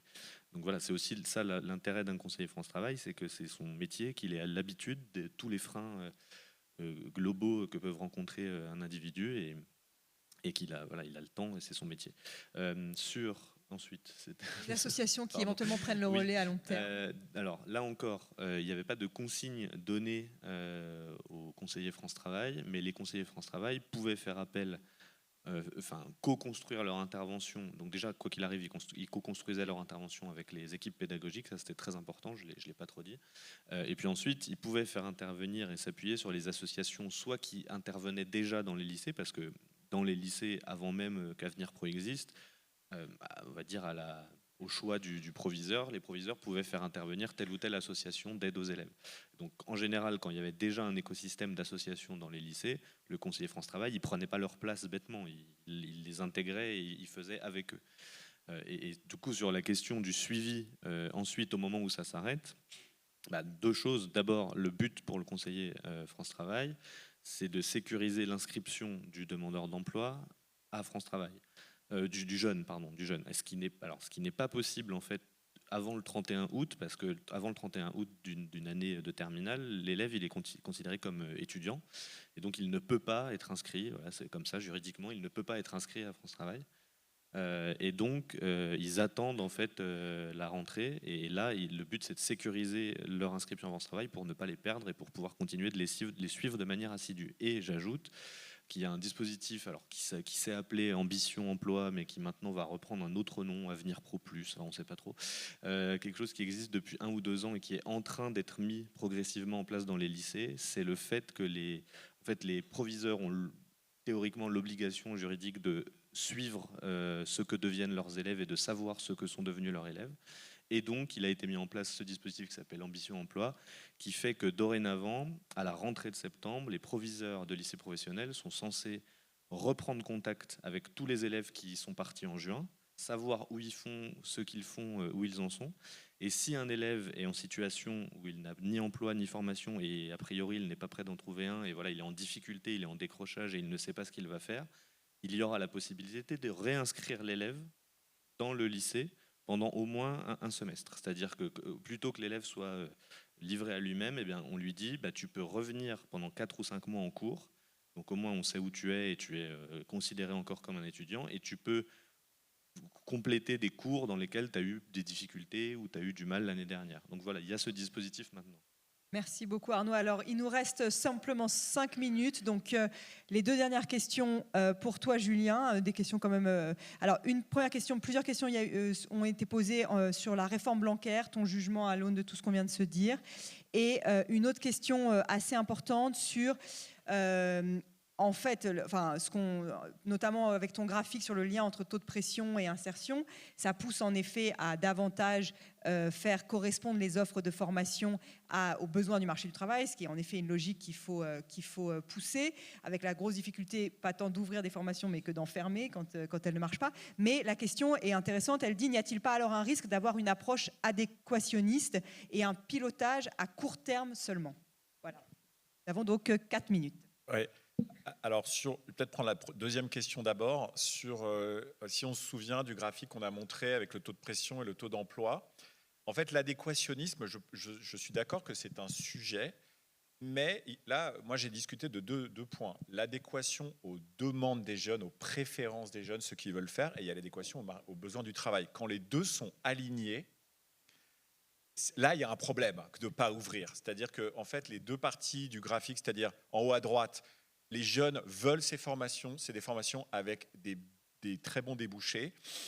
Le fait qu'il y ait des taux de pression aussi élevés paraît absurde. Et de l'autre côté, des formations que les jeunes ne souhaitent pas faire, où il y a des très mauvais taux d'insertion, évidemment, il faut s'interroger, se dire, est-ce que c'est une situation temporaire, ces mauvais débouchés? On peut avoir des situations, par exemple, c'est pour ça qu'il faut anticiper, poser la question, par exemple, avec la transition écologique, peut-être des débouchés qui n'existent pas aujourd'hui, mais ils vont se développer, donc il faut investir. La question se pose plus quand il y a une contradiction entre les besoins, les demandes des jeunes et les préférences et les besoins du marché du travail. Donc là, il y a un arbitrage à faire, effectivement. Mais je pense qu'on peut déjà commencer par fournir cette information et régler les cas où il n'y a pas de contradiction. Sur la réforme Blanquer, on n'a pas encore tous les éléments, en partie pour des questions d'accès aux données compliquées. C'est pas toujours facile en France de travailler sur le suivi des jeunes. Je pense qu'Arnaud peut en témoigner, notamment entre leurs études secondaires et l'enseignement supérieur. Il faut savoir que c'est 2 services statistiques différents. Et donc, pour suivre un jeune dans la terminale à l'enseignement supérieur, c'est un petit peu un cauchemar. Alors on commence à le faire un peu, mais c'est pas si simple. Et alors, sur la réforme Blanquer, les éléments qu'on a aujourd'hui, c'est clairement que ça a réduit les maths et le choix des spécialités scientifiques, c'est très clair. Ça a augmenté les écarts selon le genre. Donc, il y a eu plus de baisse des maths chez les filles que chez les garçons, plus de baisse chez les élèves de milieux défavorisés que les élèves favorisés. Maintenant, les effets sur l'enseignement supérieur, en tout cas les premiers éléments, suggèrent que ce n'est pas aussi gros que ça. C'est-à-dire que, par exemple, on a beaucoup de discours là-dessus disant il n'y a plus de filles en classe prépa scientifique. En fait, ce n'est pas si vrai. Quand on regarde, ça n'a pas tellement bougé. Et là, les domaines où ça peut avoir eu plus d'effets sembleraient davantage, par exemple, les matières comme celles qui nous intéressent aujourd'hui, l'économie, où là, en économie, la réforme Blanquer a pu avoir des effets. Je vais donner un exemple que les filles qui font de l'économie aujourd'hui ont fait plutôt moins de maths. Enfin, les garçons qui font de l'économie ont fait relativement plus de maths que les filles après la réforme qu'avant. Ce qui peut poser peut-être des soucis dans les taux de validation ensuite, la première année, etc. Donc, c'est le genre d'effet qu'il va falloir étudier et plus généralement, effectivement, ensuite sur le marché du travail. Mais on n'a pas encore les éléments de réponse pour faire un bilan complet de la réforme au-delà du lycée. Voilà. Et donc, 12h30. Merci beaucoup à tous d'avoir assisté à cette conférence.